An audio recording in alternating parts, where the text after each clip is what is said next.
Hello, welcome again. My name is Dr. Hemant and you are watching Learning Grid. सो आज के इस lecture में जो कि हमारा प्रथम अध्याय का तीसरा लेक्चर है, जिसमें हम भौतिकी, प्रौद्योगिकी और समाज और कैसे एक दूसरे से इंटर रिलेटेड हैं, कैसे एक दूसरे से इंटरेक्ट करते हैं, इसके बारे में हम चर्चा करेंगे। तो चलिए स्टार्ट करते हैं। तो जैसा कि हम भौतिकी की बात करें तो ये एक बहुसांस्कृतिक और अंतर्राष्ट्रीय वैज्ञानिक प्रयास है। अब कैसे है इसके बारे में हम थोड़ी देर में देखेंगे। पहले हम ये देखते हैं कि कैसे इसने जो हमारे विकास है भौतिकी में, इसे कैसे मानव सभ्यता को प्रभावित किया है।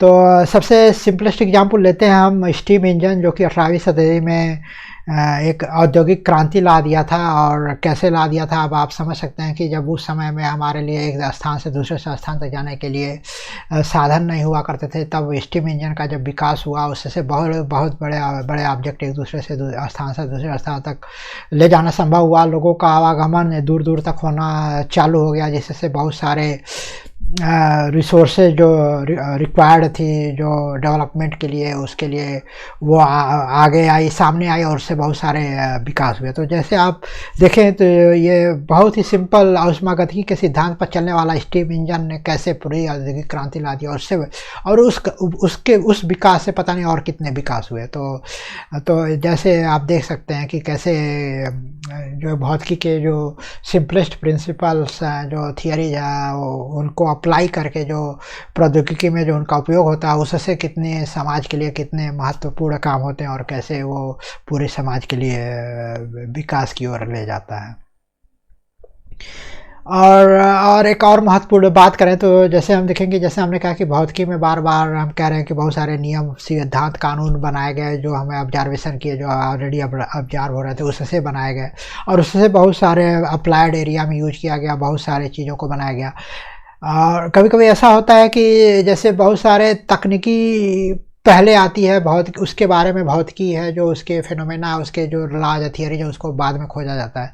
और कई बार मुख्य रूप से कई बार ये होता है कि पहले हम भौतिक के नियमों घटनाओं को देखते हैं, उससे सीखते हैं, उससे नियम कानून बनाते हैं, और उसको अप्लाइड करके बहुत सारे प्रौद्योगिकी के आइटम्स बनाए जाते हैं। तो सबसे सिंपलेस्ट एग्जाम्पल बात करें पहले की तो आप अगर वायरलेस कम्युनिकेशन की बात करें तो उससे हमने बहुत सारे सिद्धांत, विद्युत के और चुंबकत्व के सिद्धांत बनाए गए, मूल सिद्धांत बनाए गए।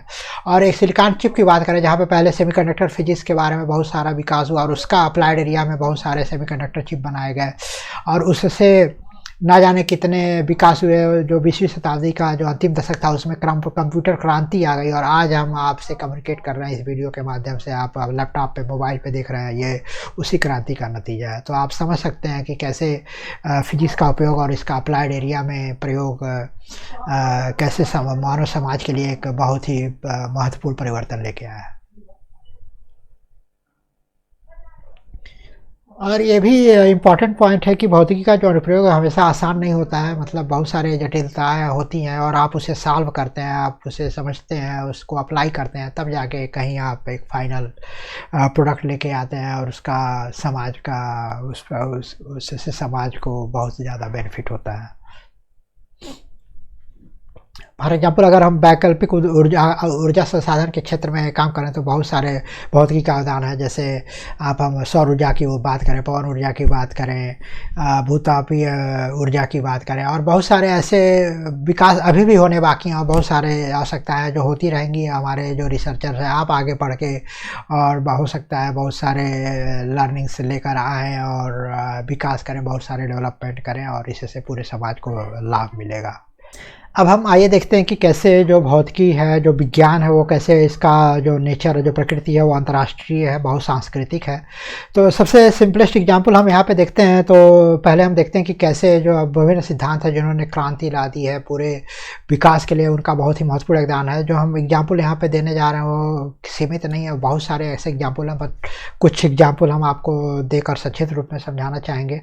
तो आइजैक न्यूटन की बात करें, जो यूके से हैं, उन्होंने गुरुत्वाकर्षण का सार्वभौमिक नियम दिया, गति के नियम दिया, जिससे बहुत सारे डेवलपमेंट आप जानते हैं, जैसे रॉकेट का मोशन हो रहा है, बहुत सारे ग्रहों की गति के बारे में पढ़ रहे हैं, वो अब उसके अंतर्गत आता है। अल्बर्ट आइंस्टीन जो जर्मनी से थे, उन्होंने फोटोवोल्टिक तीव्र प्रभाव की व्याख्या की सापेक्षता का सिद्धांत दिया, माइकल फैराडे की बात करें जिन्होंने विद्युत चुंबकीय प्रेरण के नियम दिए, अर्नेस्ट रदरफोर्ड की बात करें जो परमाणु का मॉडल दिया जिससे बहुत सारे परमाणु के बारे में समझने में सहायता मिली और उससे बहुत सारे विकास हुए। आज हम न्यूक्लियर एनर्जी तक की यूज करते हैं।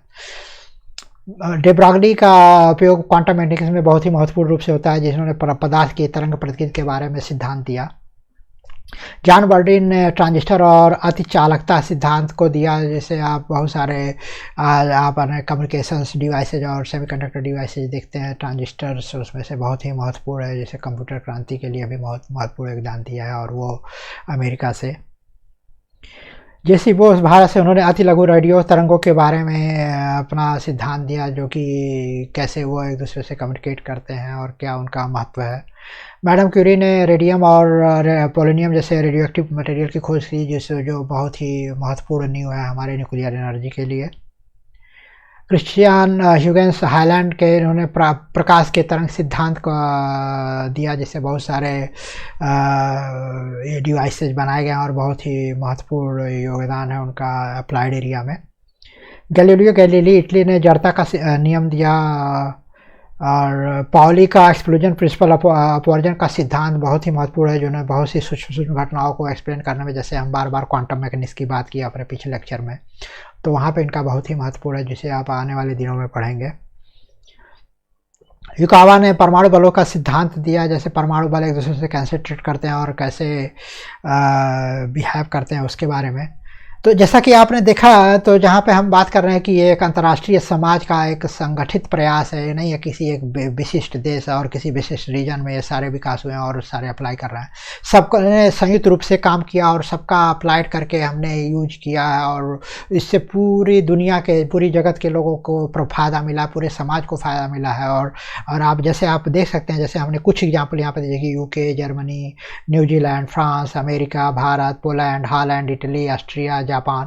तो ये कुछ देश जो आप देख रहे हैं, ये जो वैज्ञानिक है, वैज्ञानिक देशों में है, और इन्होंने कैसे प्रगति वहाँ पे पढ़ाइयाँ किया, वहाँ के गवर्नमेंट ने उन्हें सपोर्ट किया और वहाँ पे रिसर्च के लिए उन्हें योगदान दिया, और वो आगे बढ़े, और उन्होंने जो डेवलपमेंट किया, जो थियरी प्रिंसिपल्स लाया, जो उसको अप्लाइड एरिया में यूज किया गया, उससे बहुत सारे विकास हुए, बहुत सारे नया टेक्नोलॉजी और इंजीनियरिंग से रिलेटेड प्रोडक्ट्स बनाए गए, डेवलपमेंट किया गया, जिससे पूरे सोसाइटी को लाभ मिला। पूरी दुनिया के सोसाइटी के लिए एक हम बात करें तो एक पूरी जो वैज्ञानिक समुदाय है, पूरा अंतर्राष्ट्रीय समाज है, जिसे पूरे एक डेवलपमेंट किसी एक रीजन, किसी देश में होता है, उसका फ़ायदा पूरे दुनिया को मिलता है, पूरे दुनिया के समाज के लोगों को मिलता है।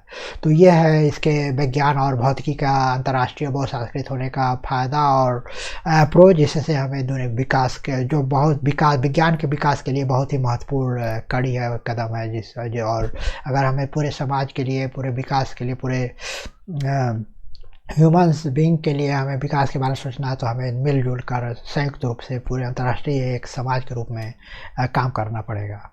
अब हम बात करते हैं कि कैसे भौतिकी और ये प्रौद्योगिकी से जुड़ा है। तो जैसा कि हमने शुरू में बोला कि जो स्टीम इंजन है, वो जैसे कैसे उन्होंने 18वीं शताब्दी में औद्योगिक क्रांति ला दी थी, वो ऊष्मागतिकी के नियम पे आधारित है। विद्युत चुंबकीय तरंगों का सृजन, प्रसार और उनका पता लगाना है। इसके अंतर्गत जो हमने स्टडी किए, जो डेवलपमेंट हुए, उससे आप हम रेडियो, टेलीविज़न, लैपटॉप्स, वेरी सारे इंटरनेट, बहुत सारे कम्युनिकेशंस की बात कर रहे हैं, जो उनसे उन सिद्धांतों के स्टडी और एक्सप्लोरेशन से संभव हो पाई हैं। न्यूटन के गति के नियम, आज हम मंगल ग्रह पे गए हैं और मंगल ग्रह पे जाने की बात कर रहे हैं, चंद्रमा पे बहुत सारे और उसके बियॉन्ड वाले एरिया में जाने की बात कर रहे हैं, वो सब संभव हो पाया है। और ऐसे स्टडी से आज हम बहुत सारे सैटेलाइट्स और रॉकेट अंतरिक्ष में छोड़ रहे हैं। फैराडे विद्युत चुंबकीय प्रेरण का नियम की बात करें, इनके सिद्धांत का अनुप्रयोग अगर आप देखें तो आप घरों में पानी चढ़ाते हैं अपने भूतल से टैंकों में, और या जो हम बिजली पैदा करते हैं, डैम से पानी गिराया जाते हैं और उन्हें जनरेटर मोटर के थ्रू प्रोटेक्ट किया जाता है, उससे इलेक्ट्रिसिटी पैदा की जा सकती है। तो कितना आप ये बिजली जिससे आप अपना लैपटॉप, मोबाइल चार्ज करते हैं।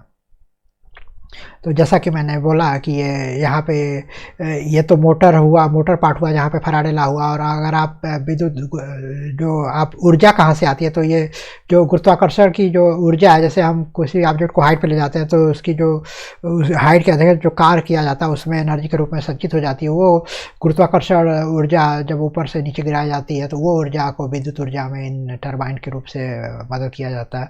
तो कैसे देख सकते हैं कि जो स्टडी है, जो गुरुत्वाकर्षण से रिलेटेड हमने स्टडी किया, जो सिद्धांत बनाया, उसका अनुप्रयोग आप बहुत ही अच्छे तरीके से देख सकते हैं, जहाँ पे इलेक्ट्रिकल एनर्जी और फराडे लॉ और ग्रेविटी सभी एक साथ काम कर रहे हैं और उसको एक इतने अच्छे तरीके से अप्लाई करके हम एक इलेक्ट्रिसिटी पैदा कर रहे हैं और आज उसकी वजह से पता नहीं कितने डेवलपमेंट हो रहे हैं।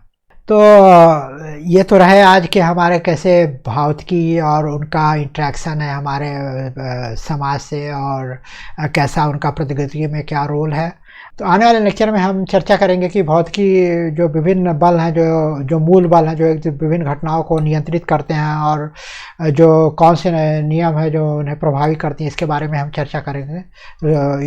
इसके साथ ही हम आज का ये लेक्चर क्लोज करते हैं। मिलते हैं आपको अगले सेक्शन में। धन्यवाद।